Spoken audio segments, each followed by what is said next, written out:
So part 2 for the Hadid family. All right. I'm trying to do this, man. This is difficult. All right. So I'm not saying you got sick just 100% because of stress, but theoretically possible that the massive amount of stress your family was under, it can impair certain bodily functions like, the immune system.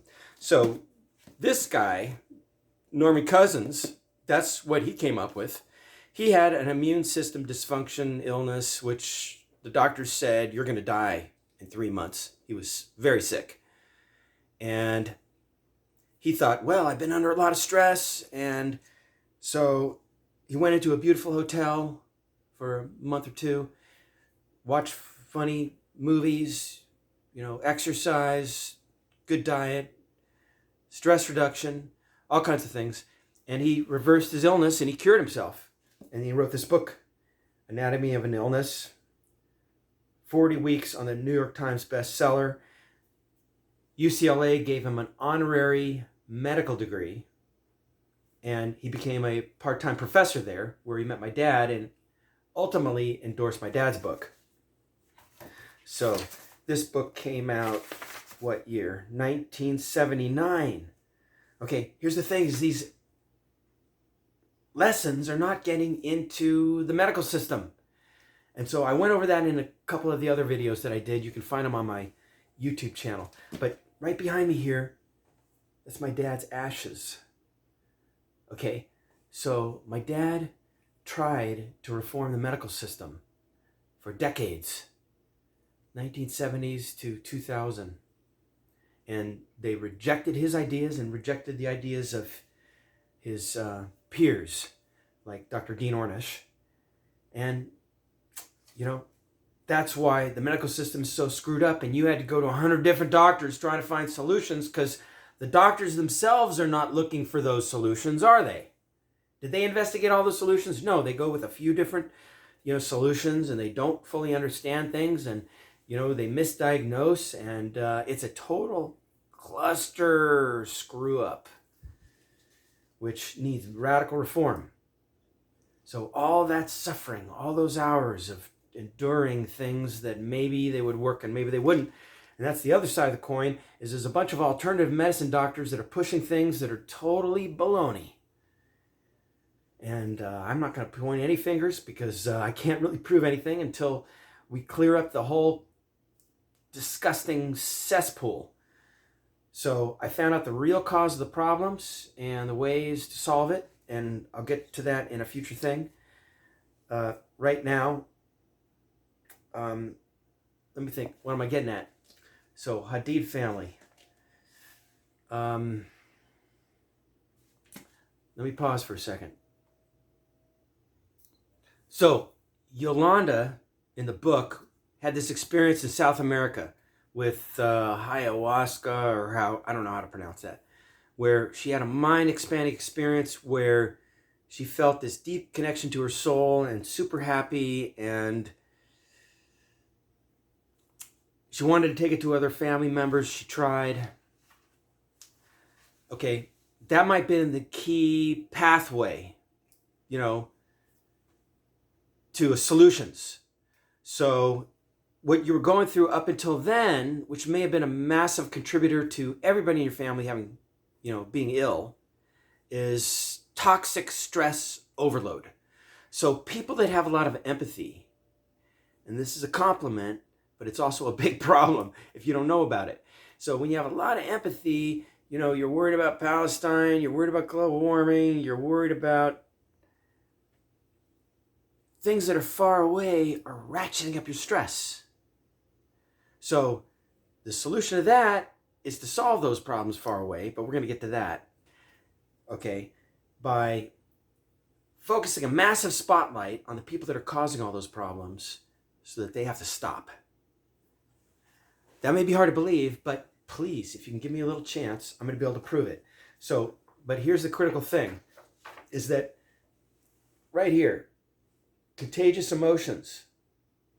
There's a professor of medicine at UCLA, Dr. Ronald Podell, psychiatrist, started a long time ago, 1990s, he printed that. He recognized the obvious: emotions are contagious. So when you have an emotional, historical, family connection to Palestine, and you're sitting here thousands of miles away thinking about it, what they are feeling is contagious to us. That's a simple fact. Okay, there's a solution, which is for everybody on the planet to realize we're all connected. And so if we all get along, we're all going to feel a lot better. So just an idea. So that's what we all want to come together to talk about with all you guys. So you're getting the shitstorms because you stood up and said, hey, I care about peace. I want to talk about peace. We need peace in the Middle East. We need peace for the Palestinian people. They're not being treated fairly. Okay, and all of a sudden you get a whole bunch of death threats and problems and lawsuits. All right? So, but you may want to just like curl up and, hunker down. No, I know you aren't doing that. You're living your life and you keep speaking up. Okay, but if we come together and I show you everything I know, you're going to see a way to win in which the entire curse is lifted from your soul and your mind and your body. Okay, it's a curse that's been afflicting mankind for a long time. So, critical importance. So your daughters are saying they're very depressed, especially Bella. As I said in one of my other videos, ADHD is a myth. She was misdiagnosed and all she had was stress, toxic stress overload, and there's solutions for that. So you put her on amphetamines, which is stress in a pill. It cranks up the emergency nervous system. It's the worst solution for any kind of problem. But what I want to do is I want to come together with people that are on a level with this information to talk about it, and we're going to put a spotlight on it so the whole world can see. So if, here's another critical book here.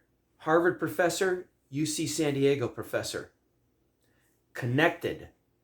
So they figured out the obvious, that if somebody is miserable and they call you on the phone and they talk all about it, and you're worried about it, and they're chronically in trouble, and they're chronically depressed and suicidal, and getting into trouble and drinking and driving, and then it causes bad feelings for you also.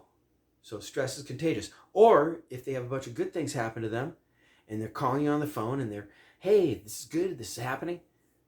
Hard to imagine that, isn't it? Okay.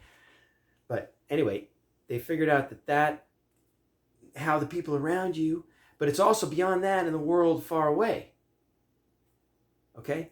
So, this is an opportunity. Some people can't accept that information for some reason. I don't know. I can't understand that.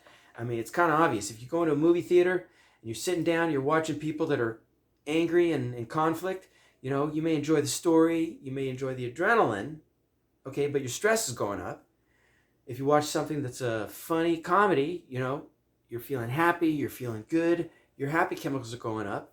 It's what you see on the screen is contagious. So our little eyeballs going through the world, it's kind of obvious. So just Google contagious stress and you'll find dozens of news articles, dozens of studies.